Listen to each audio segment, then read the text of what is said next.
Сәлем достар, менің каналыма қош келдіңіздер. Бүгін сіздерге ұнсыз, ірімшіксіз, тіпті жұмыртқа қоспай жасалатын пайдалы пиццаның рецептімен бөліскім келіп тұр. Егер балдарыңыз пицца сұраса, міндетті түрде осы пиццаны менің рецептімен жасап ұсыныңыздар. Бұл пиццаның ерекшелігі қамыры чечевицадан жасалады. Чечевицаны бір түнге суға салып жібітіп қоямыз да, кориандр, тұз және су құйып жақсылап блендермен езіп аламыз.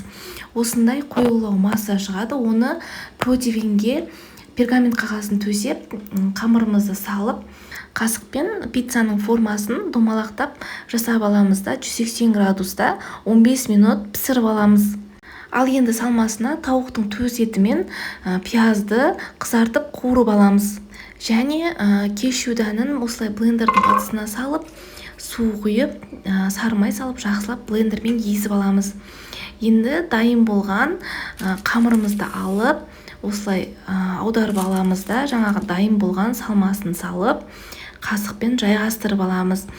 Мен помидор салдым, сіздер кез келген көкөністерді салсаңыздар болады, кабачок салыңыздар, немесе қияр салыңыздар. Жаңағы дайын болған езілген кешьюді осылай салып шығамыз да, кез келген ас көкті салсаңыздар болады. Мен петрушка салдым, рукола салсаңыздар да болады.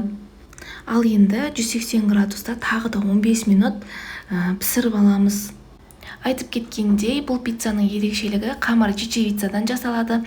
Разрыхлитель, ас содасы тіпті ашытқыны да қажет етпейді. Ірімшіксіз де осындай өте пайдалы, өте дәмді пицца шығады. Балдарыңызға да, үлкендерге де ұнайтынына сенімдімін. Сіздер де осы пиццаны менің рецептімен отбасыларыңызға жасап ұсыныңыздар. Сау болыңыздар.